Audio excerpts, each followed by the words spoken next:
Hello, everyone. Cooperman257 here, and after a long year of hiatus, I am back to discuss Doctor Who with a few of my friends. Would you like to introduce yourselves? My name is Captain Swiss. You may have seen me appear on this channel a few times before. I think we've spoken about Doctor Who and possibly a few other things, but I suppose I'm coming into this as the Jodie Whittaker skeptic. But I'm looking forward to joining you for this discussion, Mr. Cooper.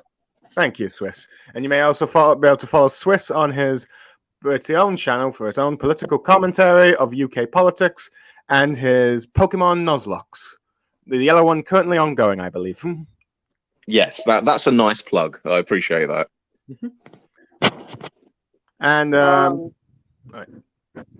on. No, you go ahead. Introduce yourself. I've got to keep it short and sweet. I'm Robin. I've been on this channel before, but it's been quite a while. And I believe you had a different name back then, but yeah, you might need to edit the titles. We're not going into that one. Yeah. Yeah. But then again, so did I have a different name. I used a different name as well, but hey. But anyway, Doctor Who. It's been about a year since we discussed. Over a year since we discussed. I think the last time we spoke Doctor Who on my channel was last year. 2019's New Year's special.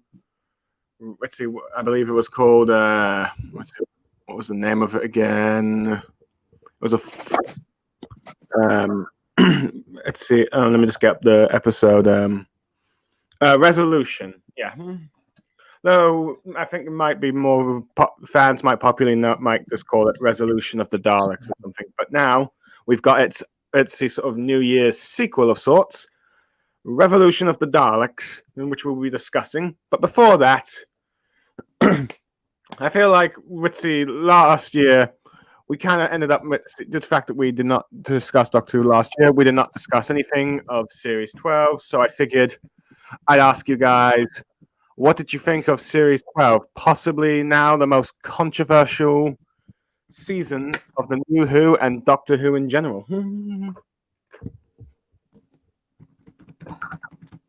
Which one of us wants to go first? I'm happy to let you go first on that if you want, Robin, because I haven't, aside from the Timeless Child episode, I haven't actually seen much of season 12. Well, I'm going based off very vague memory here, so it's probably not the most reliable in the world. But if I just go briefly, I have the episode list up here. Spyfall, pretty good. No one would see that twist in common. Orphan 55, nah. Nikola Tesla was pretty good. Fugitive, some people could argue pretty good, but where the big controversy started. Praxis, I didn't really like. Can You Hear Me? I'm being honest, I can't remember much from it. And then the trio, the Unholy Trinity, or the Holy Trinity, depending on what you think, but we'll get into that one. And that is basically what I think of that.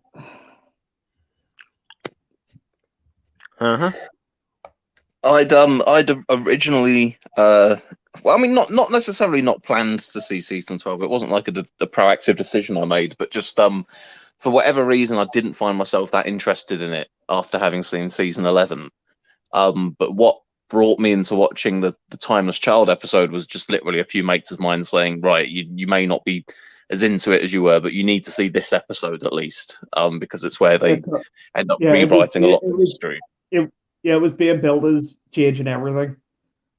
Yeah, so I've only seen that one from season 12, but then obviously also the Dalek special that came out in the last month as well. Fair enough.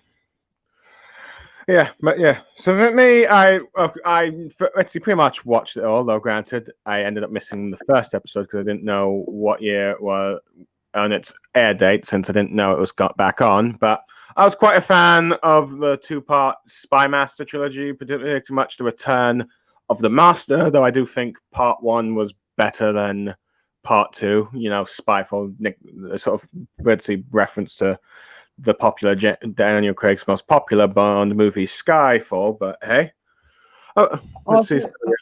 I think the problem with part 2 is that after the Master and everything like that, you didn't really need Lenny Henry's character anymore. Like, he didn't really have a role anymore.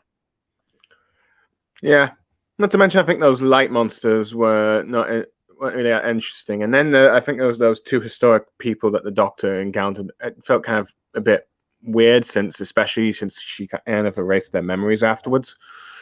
And afterwards, you got, let's see, Orphan 55, which was like a fake spa, which is pretty much the Doctor Who's environmental message episode.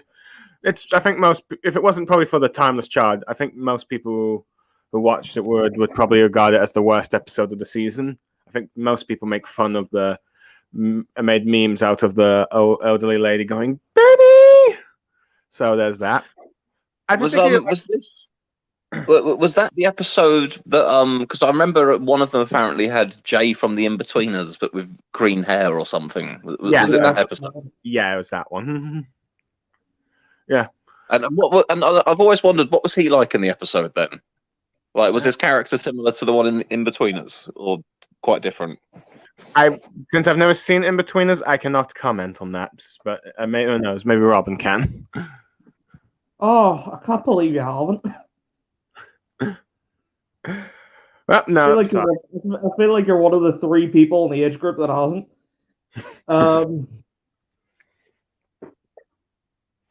But yeah. I would say that he was just more the comic relief there. But it was more his kid was more important than he was in the story. Fair enough. Yeah, but afterwards, I like the Nikola Tesla episode, even though the monster was kind of less like the Scorpions, even though the Queen was just pretty much, I think, a remake of the Ragnaros from the Christmas special, which introduced Donna Nobu. But hey, I thought that was apparently they're actually meant to be related to each other. Fair enough. Let's see, and then there was the Fugitive of Jadoom, which was, for me, the best episode probably of the series 12, mostly because I do like the Jadoom. I think it's actually nice that the new Modern Who Doctor Who is starting to use some of the new villains they introduced during the Russell T Davies era and have them more recurring, since the Jadoom haven't really had a focused episode since their introduction in Smith and Jones with when in series 3.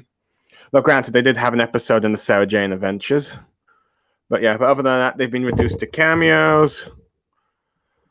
Let's see, and then Praxis, I think some sort of, if I recall, I think it was some let's say man-eating crows or something like that, or some bacteria stuff. I don't know. Not really the best episode, but hey. And then I think there was like, let's see, and then the next episode called Can You Hear Me, in which I think the Doctor gets tricked into releasing a few evil gods, but then the Doctor eventually retraps them. Okay. And then we get to the Lone Cybermen trilogy, which I thought, I definitely liked the Lone Cyberman, villain, with you seeing half his face, human face and all that stuff. I thought he was a threatening villain, I think. Anyways, I thought it was like the Cybermen being the most interesting since they were reintroduced in Series 2 in the parallel universe, since I think Moffat made the Cybermen a bit too much Iron Man as time went on, though I haven't really watched the last 2 episodes that he did, which went back to their origins of the home planet, but with those also, fun enough, had the Master, fair enough. Which, fun enough, the Master was also... Have you not seen those ones yet? The ones where are we talking about Peter Capaldi's Doctor? Yeah, and the 2-parter with the Master in it. Yeah, the two masters beforehand. I need to see that. I'd really recommend it. I think it's probably one of the most enjoyable. I mean, like with a lot of Moffat two-parters, the first episode is an amazing setup, and the second episode disappoints ever so slightly. But it's still really interesting to see the two masters like interacting with each other and stuff. Yeah. I have seen the cliffhanger of the first one because I ended up just accidentally clicking on YouTube. But hey, but yeah, it looks like it's promising to some extent. But yeah, but I need to watch those episodes so that we can finally do that Stephen Moffat discussion, the legacy of Stephen Moffat or something. But yeah, but let's see. Of course, let's see. I do like the new Cybermen designs that they gave in the second of those two episodes. I thought those like quite nice. I definitely prefer it to the Matt Smith, Peter Picordi, let's see, Iron Man like Cyberman armor, to be honest. But hey. And then we got to the Timeless Children, where we find out that the Doctor is not in fact a Time Lord, but actually the origins of Time Lord regeneration, the Timeless Child, an immortal, let's see, being that can regenerate, in which the Time Lord stole and then erase his or her memory. I mean, it's the final step in the transformation of the character of the Doctor from the space traveler into space Jesus, really, isn't it? Yes. And as we expected, this caused massive controversy, massive mixed reaction, some very negative and some willing to give this a chance. So I'm just wondering, what do you two make of the revelation that the Doctor is the timeless child?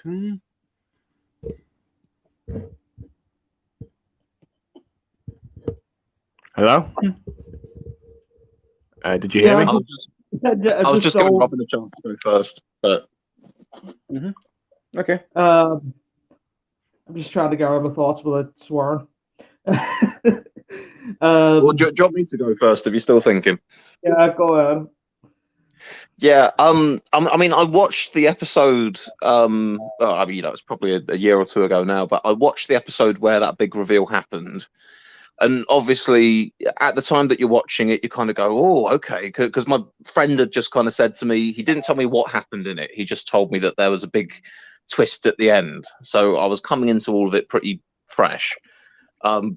And at the time that I was watching it, I found it interesting enough, and I kind of thought, "Oh, this is a very interesting idea. It's going to be, I wonder what they are going to do with it." But kind of the more time I've had from watching that episode, and the more distance from it I've had, the more I've just kind of come around to thinking they've really kind of made a lot of the previous stuff pretty redundant.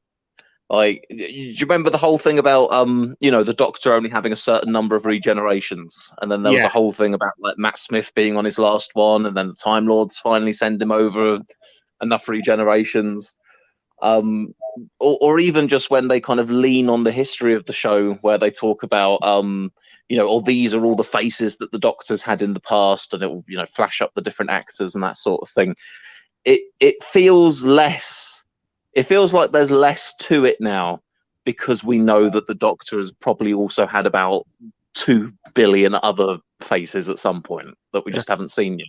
I know that there were some old episodes in Doctor Who that teased the fact that there might have been Doctors before the first Doctor, but they've always left that a bit ambiguous. But yeah.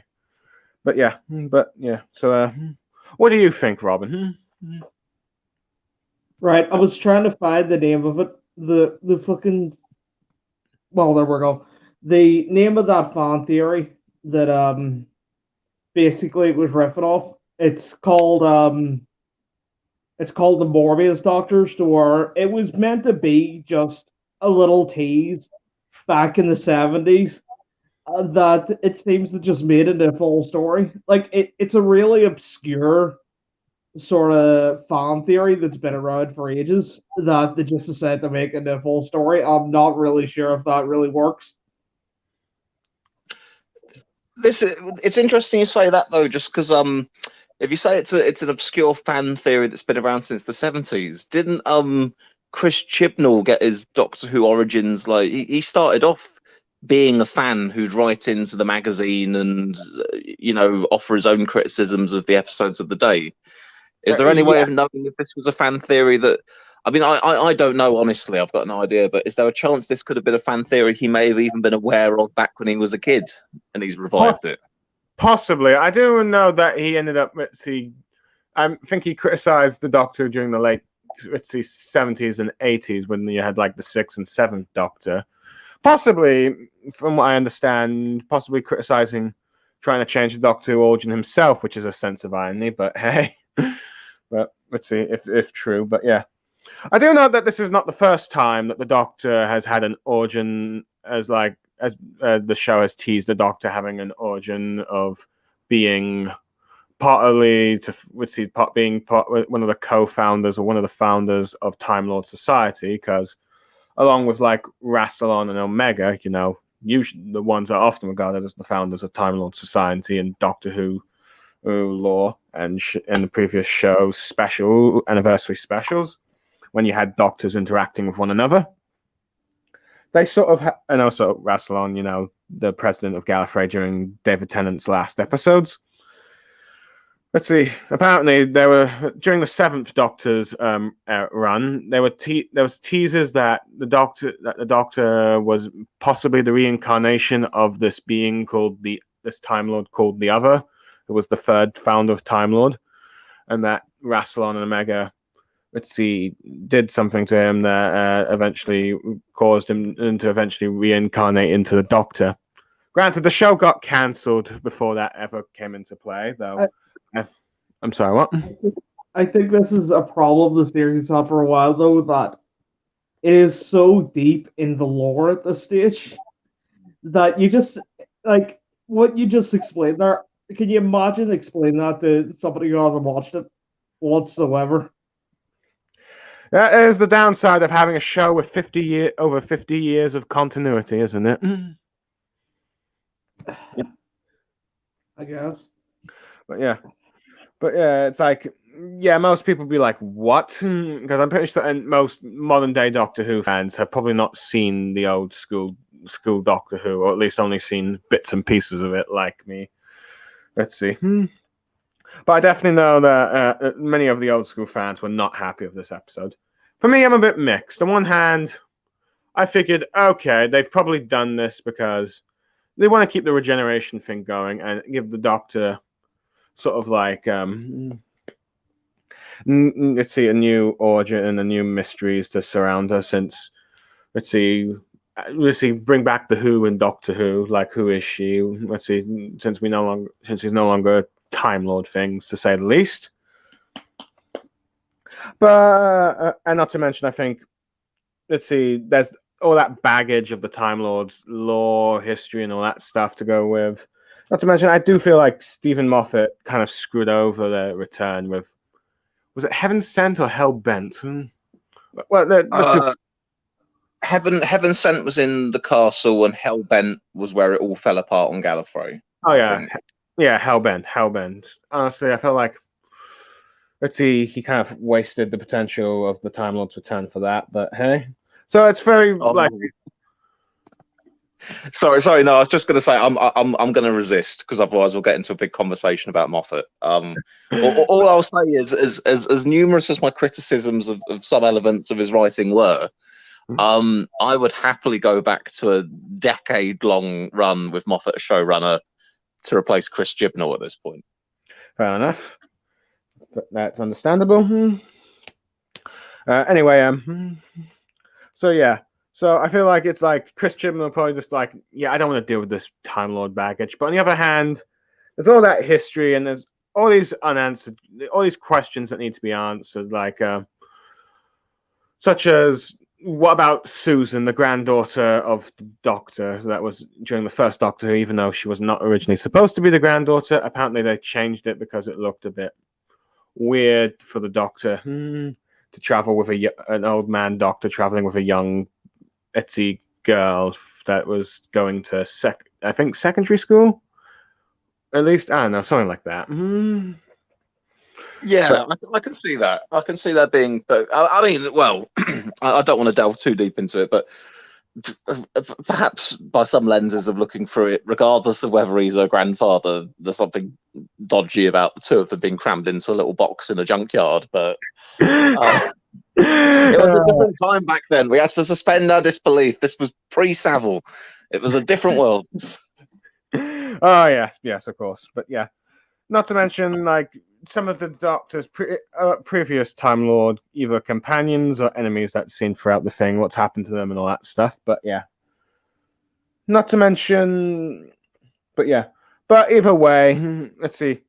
I was very curious to see whether or not, let's see, Chris Chibnall would continue on with this now new Timeless Child plotline, or would he just try to do what sometimes Stephen Moffat did after usually 2 seasons of build-up and just do a sort of semi-reboot and just do an entirely new plotline, such as after 2 seasons of like the crack for the 11th Doctor, you then go on to like just a few episodes of Amy and Rory before their departure, and then just try and explore the plot line of the impossible girl with Clara.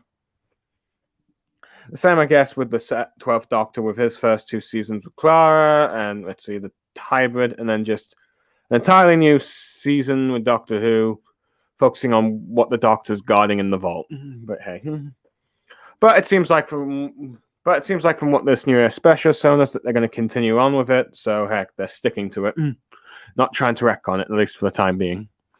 But anyway, I think we've gone on long enough about what we thought about series 12. So finally, time to get on with the New Year's episode, Revolution of the Daleks. Now, apparently, it's the episode starts going back to 2019, shortly after the destruction of the Rakana Scout Dalek that we saw in the last New Year's special, being transported by a government to a new facility. Let's see. Unfortunately, the dude that was transporting the Dalek stops by for a coffee shop and ends up drinking and gets poisoned and dies.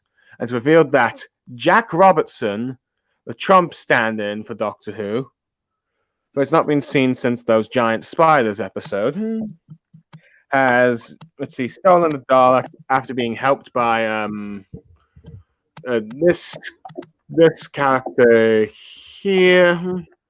Let's see. On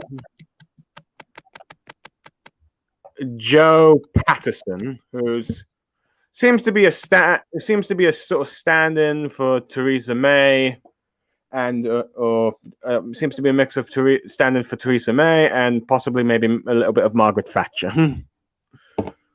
This character here, as she's going to end up being Prime Minister by the end of. Oops, I did not intend to have my cat face shown there. I was sort of getting. It might be just because it's one of the first times we've had like a female politician in the show, but I was getting Harriet Jones vibes almost. Well, even though the characters are quite different from one another, I think it's just the fact it's the first time we've had a female politician playing a prominent role. Well, apparently the episode was written around the time May was on her way out.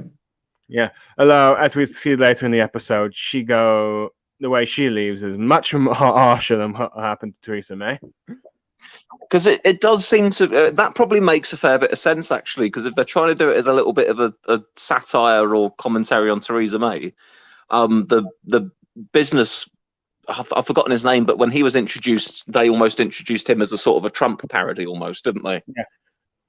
So the whole sort of Theresa May-ish politician working with Donald Trump-ish businessman. That's pretty much just an echo of obviously May, going off and seeing Trump and doing the hand holding and everything within a short amount of time after he got in. So it does feel a bit dated in a way, doesn't it? For an episode that's come out only a month ago, this would have been a much more cutting commentary about 3 or 4 years ago, perhaps. Yeah. But fair enough, both Theresa May and Boris Johnson are prime ministers in Doctor Who canon. Let's see.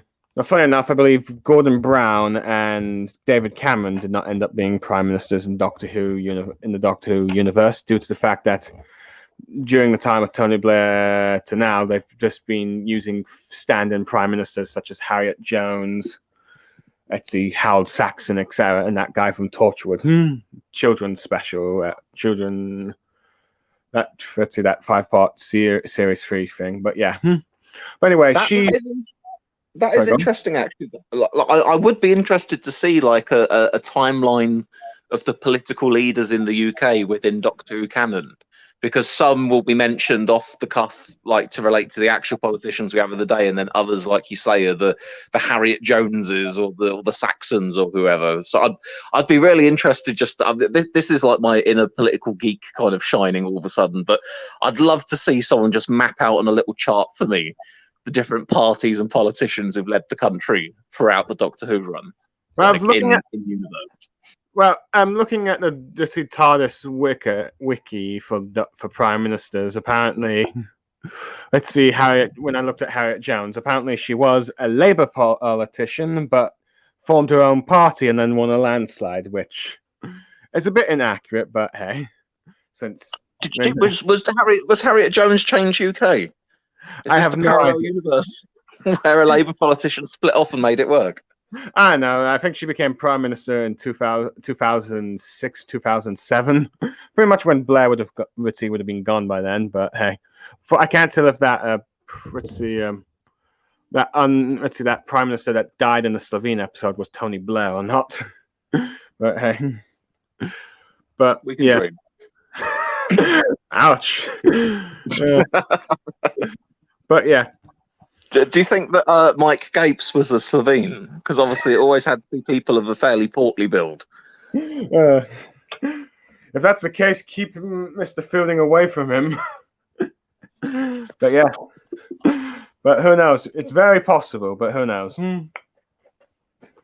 But anyway, let's see. So the stand-in upcoming Joe Patton, Theresa May Prime Minister, had tipped off the Trump fella that they were going to that this Dalek husk was being transported, and then about a year later, we found out that the reason why he's not running for president is due to the toxic dump with the spiders.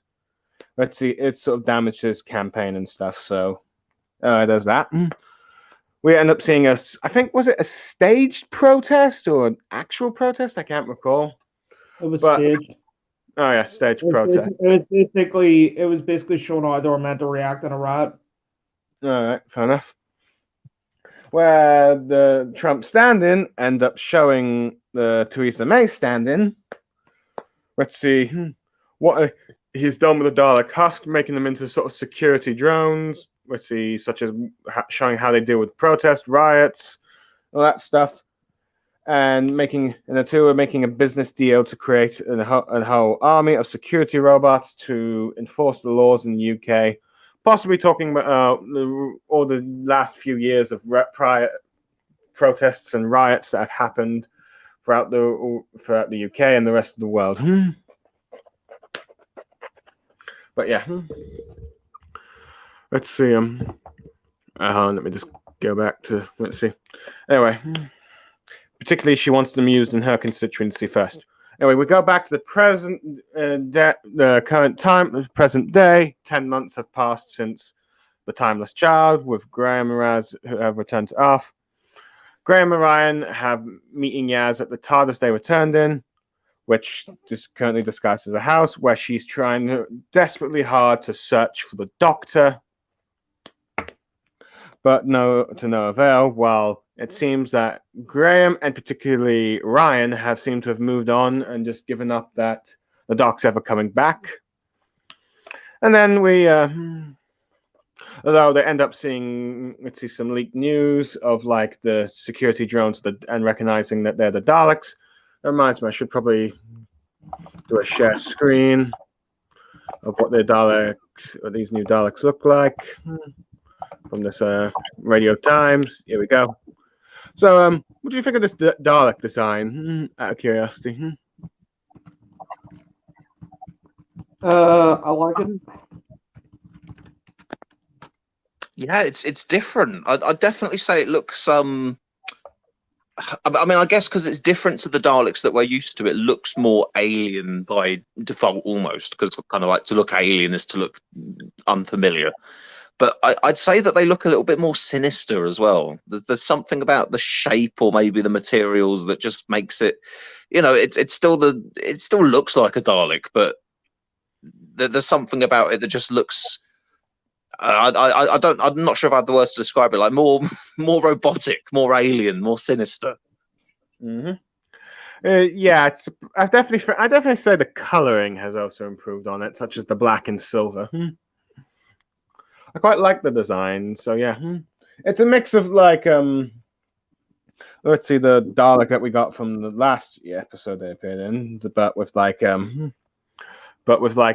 what would happen if you get a proper, actually new, improved armor rather than just building from scrap metal mixed with Dalek armor. But yeah. But anyway, the companions go to confront. Let's see. The Trump stand-in. I think his name is Jack Robertson. But let's see. But he has no idea what the heck they're talking about, and then dismisses them.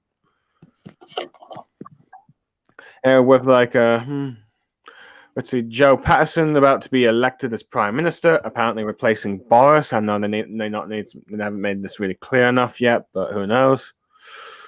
Let's see, wanting to put drones throughout the entire United Kingdom. However, when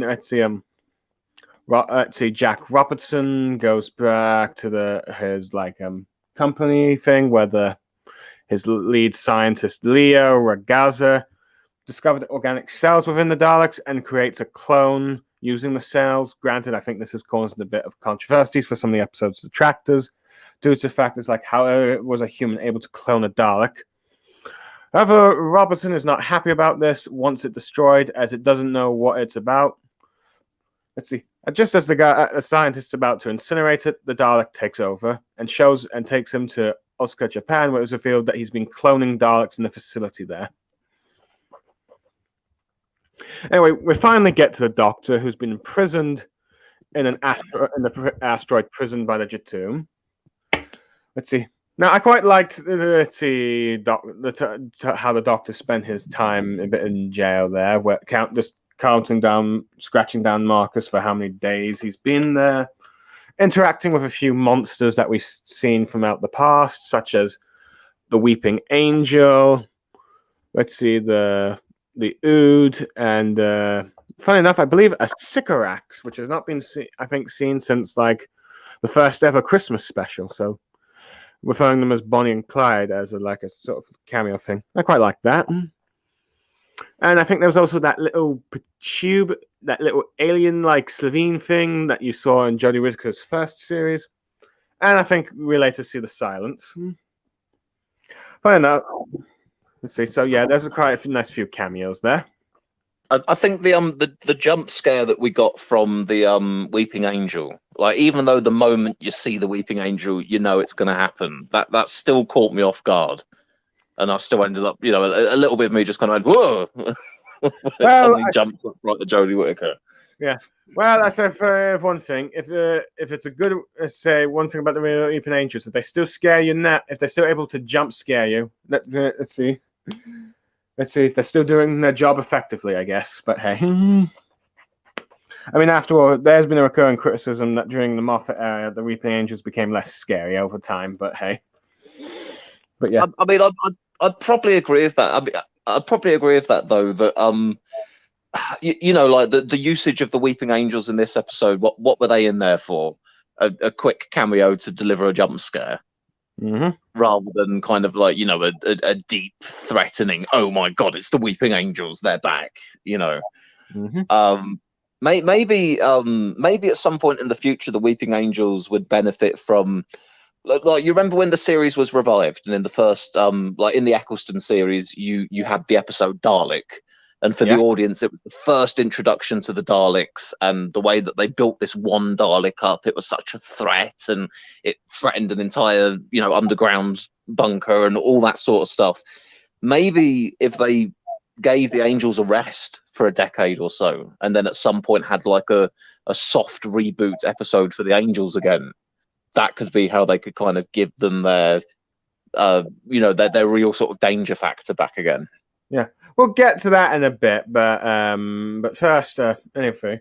Also, Ritzy, this might be a bit more controversial thing, but I think during when the Doctor's telling herself a bedtime story, she ends up quoting Harry Potter and the Philosopher's Stone, with the very much saying the first chapter.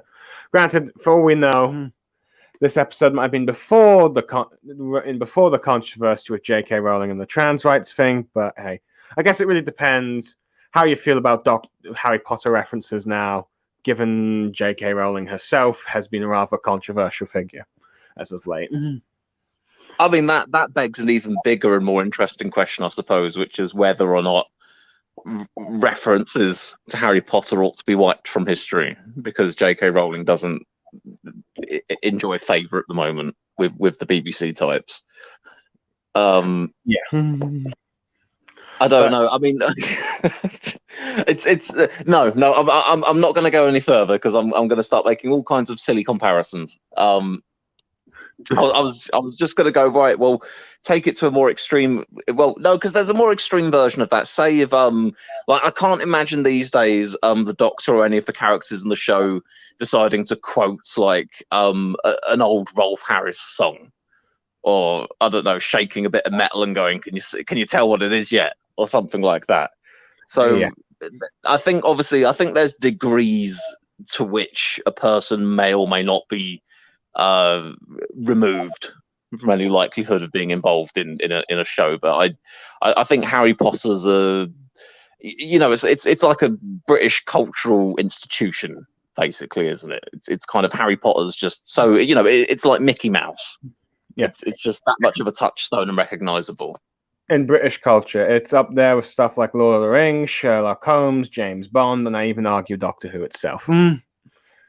Yeah, and the Americans love it as well. They can't get enough of Harry Potter. They just seem to think that we all live in Hogwarts. Oh boy. And they get disappointed once they come to visit us, but hey. But anyway, eventually the Doctor is broken out by none other than Captain Jack Harkness, who had a cameo in The Fugitive to Doom. I think this is something that we've been waiting for since we got the tease. Jack interacting with the 13th Doctor. So I have to admit, let's see, how did you feel about Jack's appearance in this episode? Both of you. Robin, you there? I think he was underused, if anything. He didn't really have much to do except break her out of prison. Fair enough. I was happy to see Jack back. I'm always happy to see Captain Jack Harkness in Doctor Who. I think the best line, and I think I'm right in saying that this echoed something that the Doctor, like a previous incarnation of the Doctor, had said to him. At one point, Jodie Whittaker turns to him and says, "Have you had work done?" I'm sure one of the other Doctors said that to him as well. Yeah, you want to talk? Yeah, so I like that. That's a bit of a reoccurring joke at this point. But then obviously he says to her, "Well, you're one to talk," after she's regenerated and changed gender. So I thought that was a good little line, but generally, yeah, I'd probably agree with Robin. I feel that Captain Jack Harkness is such an amazing character and resource for Doctor Who that you could use. But then again, maybe that's just a broader criticism, as I say, of how I feel about the writing and what they're doing with under Chris Chibnall, that there's so many elements here which are fascinating. A big alien prison with all these different people in it, and Captain Jack Harkness coming back, and what's he going to do? What are the companions going to think of him? All that sort of thing. And too many of those avenues, I feel, were left a little bit unexplored. I would have loved to have seen kind of people going, "Oh, hang on, well, who's this? Captain Jack isn't anything like the Jodie Whittaker Doctor that we know." I would have loved to have seen Jack trying to, I don't know, like chat up Graham or something, and Graham like trying to see how Graham responds to that, something like that. Like just to see a little bit of friction between them, and where it ends up leading. It was teased a little bit once the Doctor arrives back on Earth, though. Which get into that. We finally see the companions and the TARDIS fam reunites, but of course they're not exactly happy at her since she left them for 10 months. Now, granted, the Doctor hasn't seen them in like years, but hey. Either way, I really thought at that point, I was like almost screaming at the telly for it to be like, well, Jodie, just tell them that you've been in a prison for 20 years from your perspective. They'll be a lot less salty at you for you being gone for 10 months if you say to them, by the way, guys, I would have got back, but I've been trapped for 2 decades in an alien prison. Yeah. It's very possible. It feels like, let's see, this bit here seems to try and draw a bit of tension and drama, but I think long term, let's see, Chibnall probably should have realized perhaps maybe having the Doctor trapped in decades doesn't really work with this point, but hey. Either way, the Doctor... Yeah. Sorry. Yeah, no, I was just going to agree with you there. I think that from a narrative perspective, I don't know exactly what they gained from having her trapped there for 20 years in her time, as opposed to her being trapped there for 10 months in her time. It doesn't really seem to me as if they explored kind of, I don't know, like, the psychological effect it would have had on her being there for 2 decades or anything like that, really. It just kind of seemed to be, oh, right, yep, and I've been here for 20 years. And you go, oh, wow, okay. In many ways. Do you want to explore that a little bit more? No? All right, moving on. Anyway, it's like, in many ways, the Russell T Davids first two-parter with the Slovene did this much better with, like, Rose Tyler. Let's see, only being in the Doctor for a few days in the TARDIS, and then comes back to see her mum. Let's see, the Doctor thought he went 12 hours, but instead he mistakenly traveled 12 months into the future. And let's see, Jackie is shocked that after 12 months she's finally reunited with her daughter, and she's not telling her anything and all that stuff. And then there's like the stuff with Mickey as well, who's been accused of... And I love that because they were grounding that not just in the the sci-fi fantasy of someone whizzing off with the Doctor and exploring, but then they brought it back to grounded reality. And from Jackie's perspective, Rose went missing for 12 months. She could have been dead, and then she turns back up with a strange middle-aged man.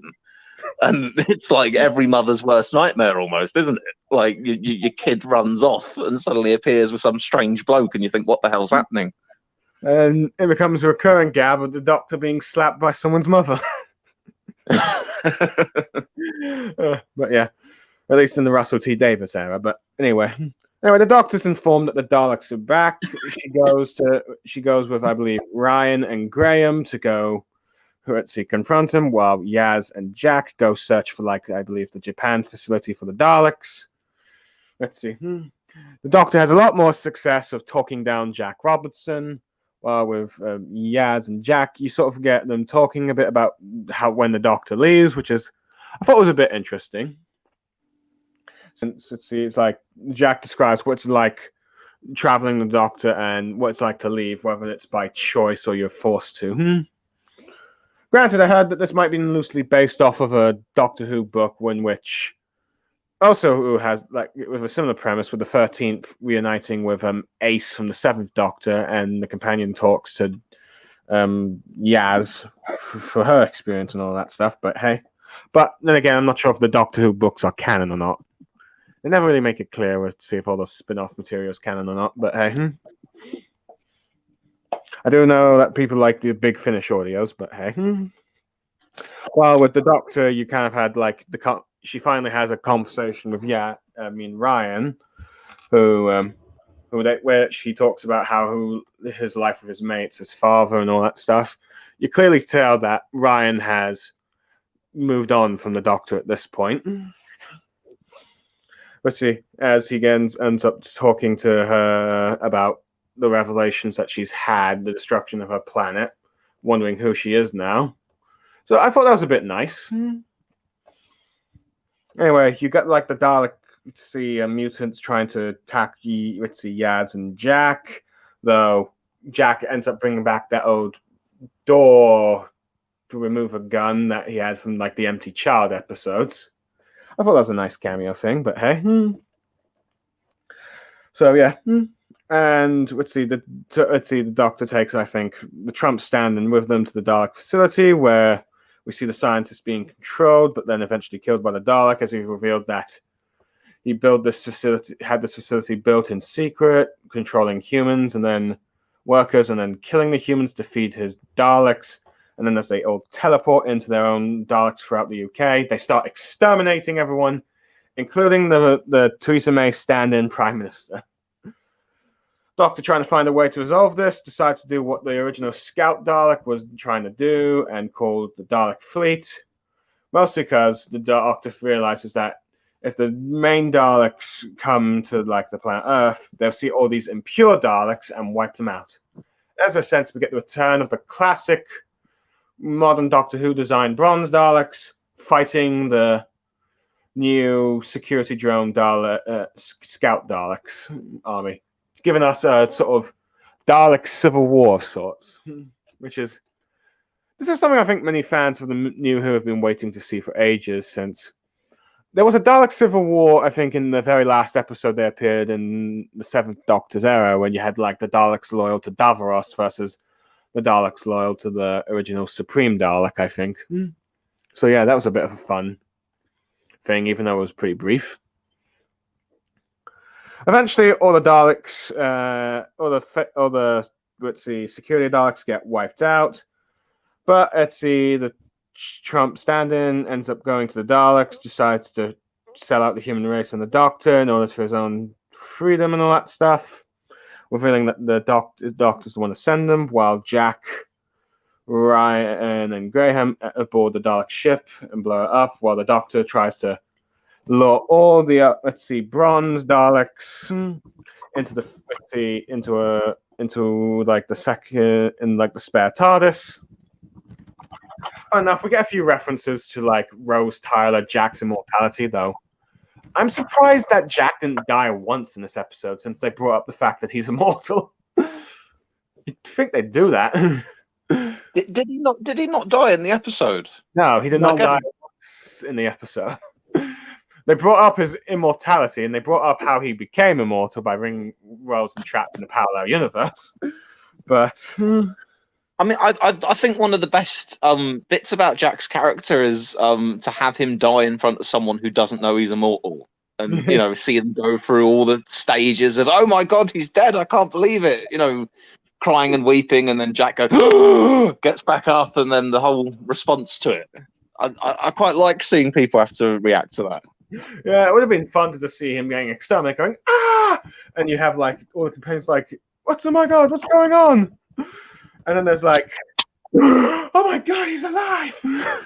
But no, he escapes, the Dalek ship's blown up, the Doctor traps all the Daleks outside on Earth who are now after her inside the TARDIS, and she sends them to, I think, a void dimension or something, and they blow up. Let's see, the day is saved, but of course they're still to deal with the fact that Jack Robertson sell them out, and it looks like the Doctor's about to confront them. But then it seems like a little time has passed, and it seems like in order to cover everything that's happened, it seems the Doctor has decided to give him credit for solving the problem, and now he's become a sort of hero for the world.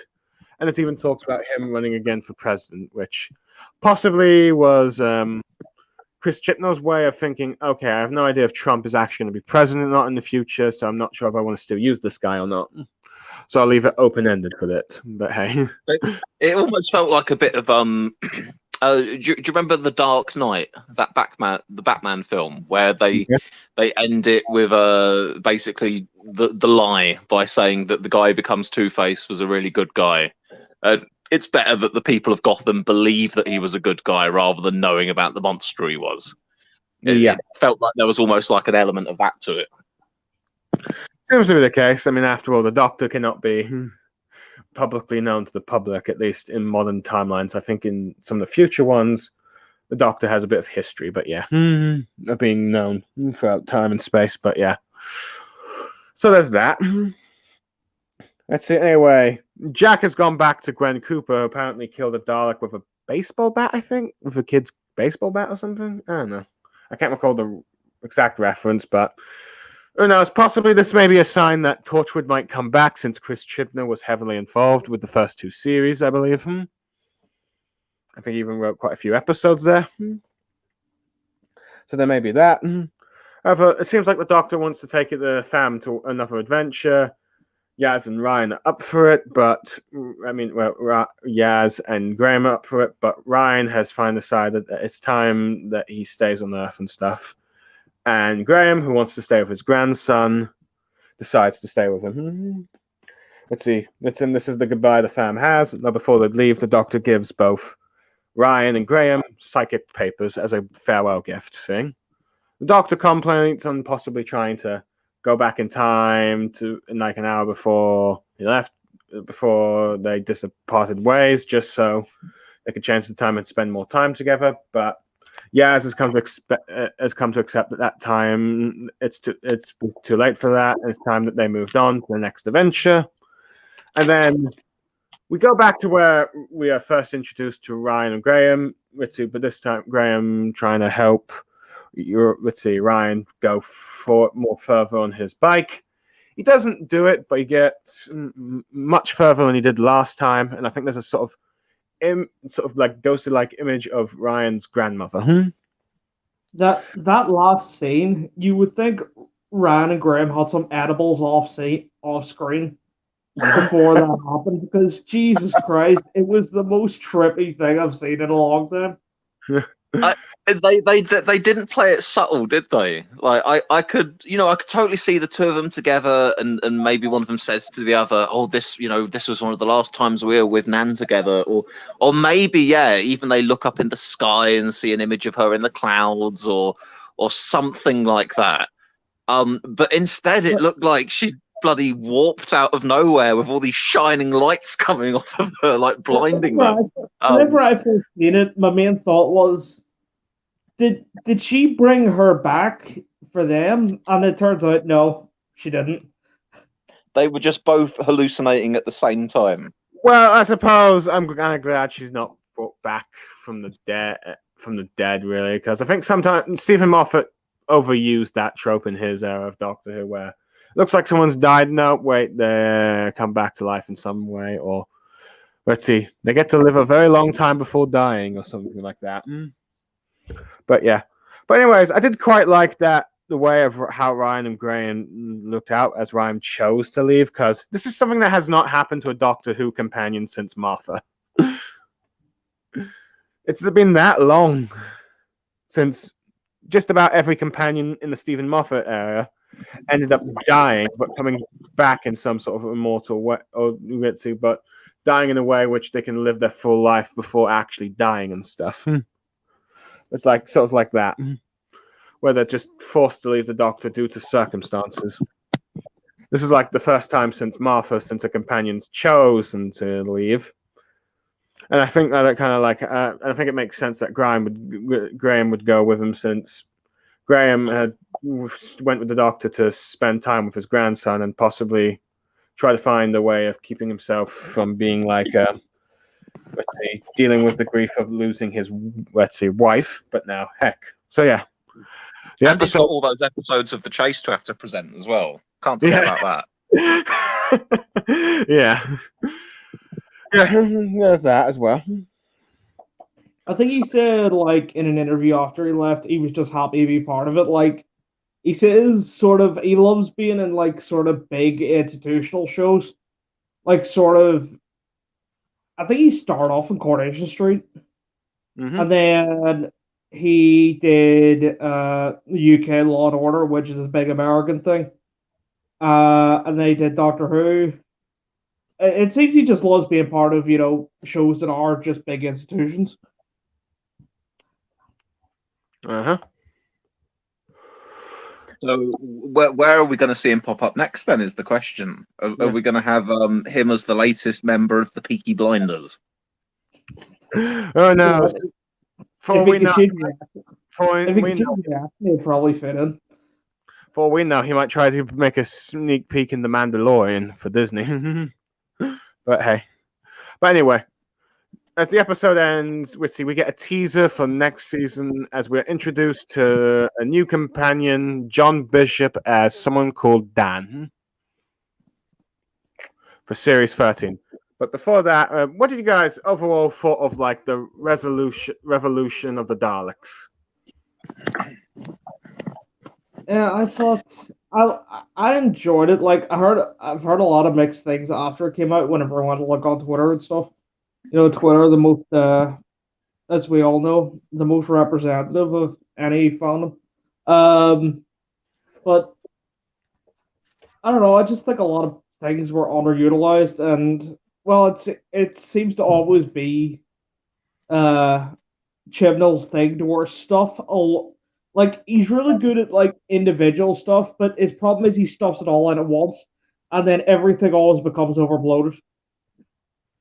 I think I think he I think Chibnall does need to learn to scale back a bit. Uh-huh. What about you, Swiss? I mean, I'd probably agree with what Robin said there. That Chibnall was interviewed once about Doctor Who, and he said something like, "The Doctor's best when they're putting out lots of fires all at once," and that kind of seems to sum up the style that he's gone for, which is just having lots of things happening, bringing in lots of different elements.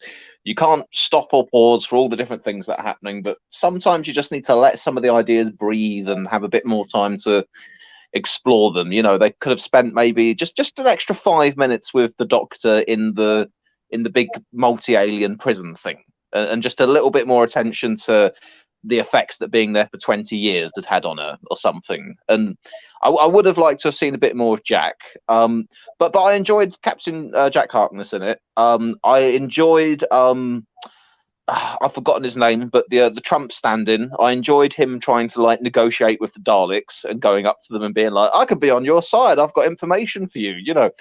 I feel that in many other episodes that would have included the Daleks, they would have just been like, "Nah, mate," and exterminated him after 5 seconds. But I still enjoyed that interaction of seeing a human trying to kiss up to the Daleks. But overall,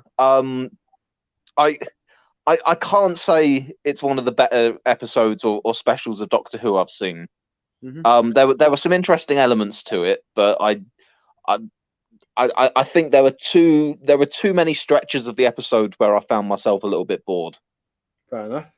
For me, I think this episode represents some of the best stuff about the Chibnall, Jodie Whittaker era, and some of the worst stuff, such as some interesting plot lines, some interesting character moments, but at the same time, let's see, too many plot threads and some things just not utilized as well as they should be.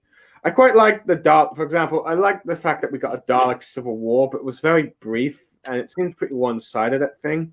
I did like the end where you had like, let's see, the one scout clone Dalek from the previous one come back and say how he's dedicated his life for the Dalek cause, and he can be purified. But the Daleks are like, nope, we're gonna exterminate you because that's pretty much because the Daleks are practically based off of Nazis, really. And well, face it, the ideology of Nazis was like a pure Germans and all that stuff, which goes, and it shows you just how self-destructive that sort of ideology was. I mean, if the two Daleks, instead of trying to wipe each other out, if they worked together, they could have probably exterminated the entire planet. But no, they got used by the Doctor, and then ended up being destroyed once she had no longer need of them. So there's that.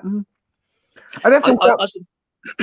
Sorry, just with you mentioning that, it did make me think for a moment. There's an extra layer in that case to kind of the Donald Trump satire, because if the character is meant to be a Trump-esque character, and there he is reaching out to form an alliance with the Daleks, who, as we know, are based off of Nazis and fascists anyway, it's actually a bit more of a running. There are more ties to an actual running commentary on the real Donald Trump there, aren't there?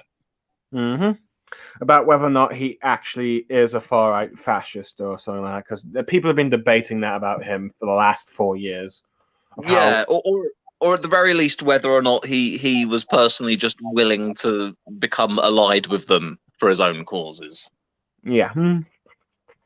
Especially with the recent violent riots, and he never really properly condemned them, but hey. But anyway. Anyway, let's see. But yeah, another thing I quite liked. Another thing I think this was a much better episode for him than the Spider one, since I definitely like his interactions inside the TARDIS. It's like, and the companions are just like, and the cat and the crew are just like, we're not going to tell him what the TARDIS is for a change. But yeah, I thought it was just funny, just leaving him confused and scared. But yeah, Jack is always a good thing to see. I do like how he interacted with Yaz, though I do wish he had more time to spend with Graham since he did kiss him. But yeah, it was disappointing, like I said, that you didn't see him die once. In many ways, I feel like this episode probably would have benefited if it was a two-parter. Possibly. The Doctor spending a bit more time in jail and then a bit more time dealing with the Daleks in the second half. But heck, it seems Chibnall has decided that Daleks will just remain as New Year's special villains while anything like that. But anyway. So yeah, stuff. Anyway, moving on to the next. Moving on to what we expect for Series 13. Anyway, we know that John Bishop is going to become a companion. What are you guys' thoughts? I'm not really familiar with John Bishop, so I'm wondering: are you excited the fact that we're getting this guy as a companion, or some sort of recurring character, or? The only thing I've ever seen John Bishop act in was Skins years and years back. He played the dads of a couple of the characters, and I thought he was all right in that. So I'm not like a massive John Bishop fan or anything, but I'm familiar enough with him. So yeah, the character he plays. I mean, to be fair, I didn't have a lot of high hopes for Bradley Walsh being in it, but actually Graham turned out to be one of the best things of this era of Doctor Who for me. So there's definitely scope for the Bishop character to work out. But kind of on the whole, for me at least, I'm still not sure if I'm going to be deliberately going out of my way to watch the next season of Doctor Who. I'm kind of at this point holding out to see either how the next regeneration pans out or whether or not Chris Chibnall ends up leaving as showrunner.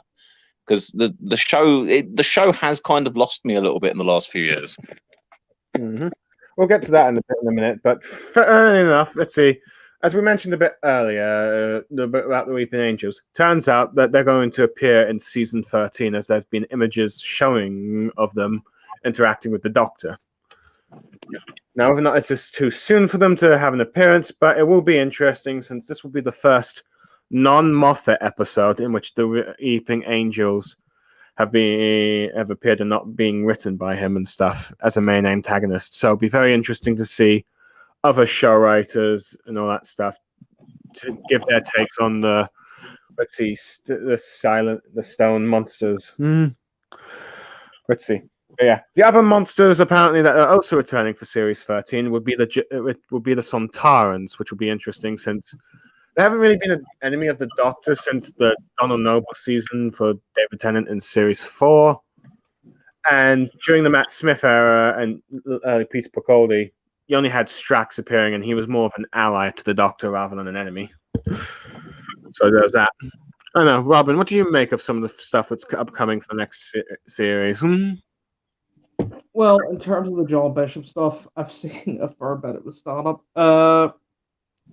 I think that the way I see it is, to be a companion and to be trusted with that sort of job, you would need to actually, be given the green light by a load of BBC executives, a load of cast and direct and stuff like that.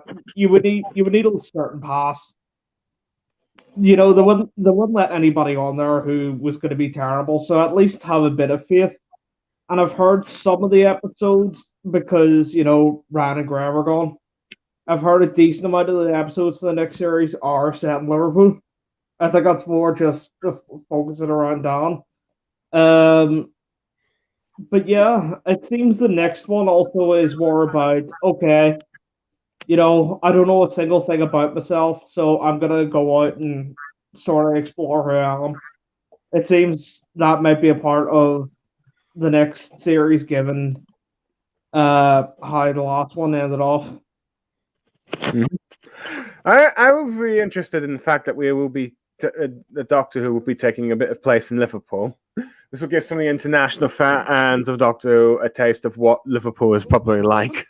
Oh no, I'm just waiting for if you thought if Americans thought listening to Sheffield's accent was bad, wait until they hear their first bit of Scouse. That's all I'm saying. I mean, I'd already noticed that enough by like when they brought the Master back, because of all of the accents of the main characters, he was always called the Master instead of the Master. And for like I don't normally notice, like, you know, I don't normally notice people's pronunciations on things that much, but I think just because it was the guy's name, and I was so used to all of the other characters calling him the Master, and then everyone in this season going the Master, the Master. Yeah, more of that. Yeah. Let's see. I guess for a lot of Americans, this will be. They'll probably, let's see, if they watch Doctor Who, they'll probably learn that okay, not every Brit has a posh accent or Scottish accent. Yeah, because there are basically two flavors that they've been exposed to so far. It's Southern Estuary accent and Scottish stroke Northern Christopher Eccleston accent. Yep. I'm not sure if they've been introduced to Welsh accent. No, maybe if they watch Torchwood, they have. But hey, I am curious about if Torchwood will be coming back, since series 4 ended on a cliffhanger. But hey, for that. But yeah, anyway. So yeah. Anyway, the last piece of thing we need to discuss is the possible rumors that have been started up by the Daily Mirror about Jodie Whittaker apparently leaving the show. Well, apparently that source has been pretty accurate in the past, but BBC hasn't said anything. They've just not acknowledged it at all, which either means they're trying to act like it's not there or it's not real. I mean, the fact that they haven't given a clear answer on it either means that she is going, but they weren't ready to announce it yet, or they haven't made a decision on whether or not she's staying on for another season. Because if they'd already decided behind the scenes, no, actually Jodie Whittaker's going to be on for another 2 seasons, then they'd just come out and say that, I'd assume. So either she is going or they haven't decided yet. I do know there were talks that she got 2 more seasons, and I know, but this recent news has made me people guessing and stuff, which unfortunately has gotten a bit controversial because due to the fact how controversial Jodie Whittaker's time as the Doctor has been, since it's perhaps a bit more political than people are used to, or at least it's a bit more obvious how political it is. But and not to mention it's the very first female Doctor. Then there's also the timeless child controversy, so there's all that stuff that has gotten into the mix. Granted, on one hand, it wouldn't be surprising if she ends up, leaving in the next series, because most Doctors stick around for like 3 series for the modern Who thing. Granted, let's see, they might last an extra year, either due to the fact they get some New Year specials or there's a year hiatus for Doctor Who. But usually, they don't really last more than 3 series. On the other hand, I'm not sure how much, if they really want to get rid of her so soon. In 2 years down the line, there's going to be the 60th anniversary Doctor Who special where they're probably going to try and bring her back along with some of the other past Doctors. Now, from my here, Christopher Eccleston may not return or not, but hey, so there's all that stuff. I know. You think Doctor Who needs a new Doctor right now, or you think Jodie Whittaker should give him more time to explore her character? For me, I think Doctor Who needs a new Doctor and a new showrunner right now. And I don't want to badmouth Jodie Whittaker, because Doctor Who was the first thing I'd actually seen her in. But in the past year, I went and watched Broadchurch. And she was very good in Broadchurch. Very different type of character she was playing, but, very good in that role.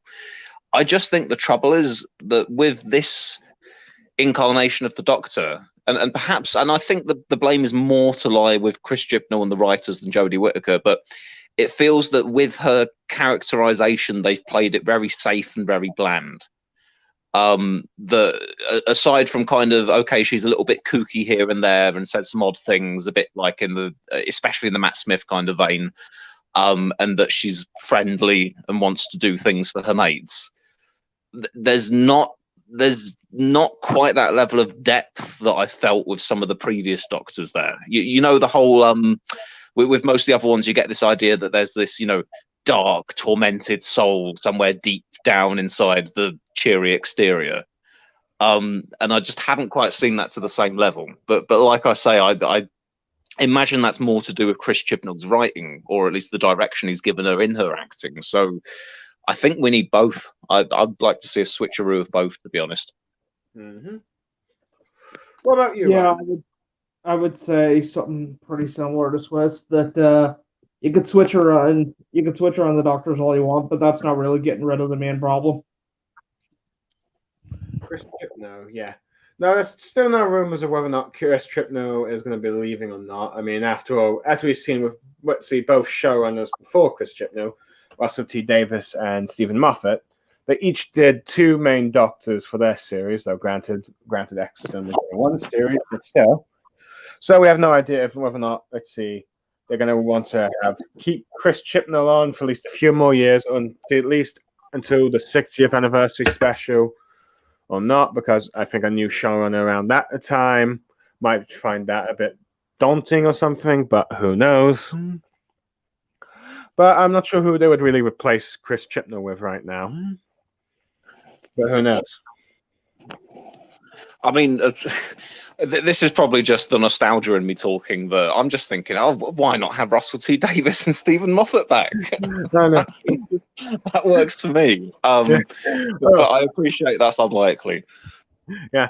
Now, granted, I think Russell T Davies has gotten his own bit of controversy, but I think saying that something like gay men should only be portrayed, gay characters should only be portrayed by gay men who have experienced it or something. I don't know. I just remember. No, I heard about that, and obviously what you'd infer from that in saying that, well, gay roles should only be played by gay actors. I feel then if that rule were to be applied fairly, you'd have to say, well, then only straight actors can play straight roles and so on and so on. So at that point, you get a bit of a problem, because if Russell T Davies takes back over with Doctor Who again, then he can't have Captain Jack Harkness in, because he's a gay man playing a bisexual. You need a bi guy for the role. The first ever regeneration of Captain Jack. Who knows? Let's see. Well, whatever not, but yeah. But yeah, I think those two have pretty much moved on to different things at this point. So yeah. Well, there might be some, from my guess, let's see, from what I can tell, the showrunners tend to find a successor in someone that's written a few episodes for them. I'm not sure who stands out with the writers for like Chris Chibnall yet, but who knows? For we know, it might be some guy we've never heard before. It could be somebody like Mark Gatiss or somebody. Mm-hmm. Here's a quick question for you guys. Which actors or actresses would you like to see play a future incarnation of the Doctor?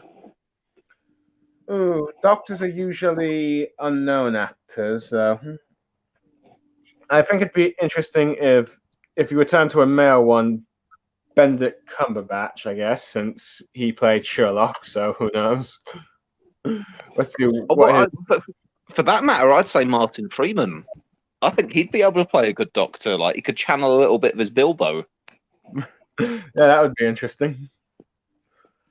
I've seen I've seen a couple of people pushing people like Michael Sheen or Richard Ayoade, which are interesting to say the least. Oh, I'd so love to see Richard Ayoade as the Doctor and Noel Fielding as his companion. That is interesting, because many people are just wondering if the Doctor after Jodie Whittaker is just going to go back as a male, or if it's going to continue being a female, or something like that. I don't know. It's very interesting to think about. It's funny, really, because before the Doctor regenerated into a woman, I was very skeptical of the idea of having a female Doctor Who. And what's been strange in the past few years is, even though I haven't been a fan of Jodie Whittaker's Doctor or the direction of the show, I've actually come around to thinking that no, in the right hands with the right actress, you could absolutely have a female Doctor Who. It just wasn't. They didn't give it the best start, unfortunately. But I'd be more than happy to see a female, like to see an actress play her at some point in the future. I think maybe like Olivia Colman has been spoken about. She's quite a big name these days, but I think she could do the trick. Fair enough. But yeah, well, whenever let's see. Well, hey, all these answers, whether or not we will be getting a new Doctor Who or not, we'll probably find out all the answers later by the end of this year, as I believe at some point in the. Let me just check the Wikipedia page, because apparently, let's see, Doctor Who Series 13 is set to premiere in 2021. I have no idea. I reckon we're probably looking at about August, September time. Yeah. Apparently, this series will consist of 8 episodes, which is even smaller than the 10 episodes that we've been having for the last 2 months. Because that's more fit in line with, because BBC has been shortening their series for the past couple of years, and I guess because of COVID and stuff, they might have had to shorten this one. So yeah, that's probably the reason why. Granted, it will be interesting. I'm probably expecting a COVID-like commentary episode at some point. Let's see. I would love to see something to do with I mean, the problem is, would it potentially play into the conspiracy theorists a little bit too much? But you could really go with some interesting stuff, like people having to wear face masks and them actually being like robotic face masks that take over you and turn you into a droid or something, or what if you get injected with the coronavirus but it turns you into an evil alien? The coronavirus vaccine, but it turns you into an evil alien. So that there's a lot of interesting stuff they could do with that. It's just unfortunate that anything they do try would probably get accused of fanning the flames of all the cranks out there. That or pissing off the cranks by making them seem like a bunch of nutters if they go the other direction. Oh, I can't wait for the Bill Gates cameo in Doctor Who. Oh boy, but yeah. But anyway, I think we ended up talking enough. Let's see the special and what's coming up afterwards. Thanks for joining me, Swiss and Robin, and hope to see you again next time. Bye, everyone. Thanks very much. Bye. And we're ending in 3, 2, 1. Whoops.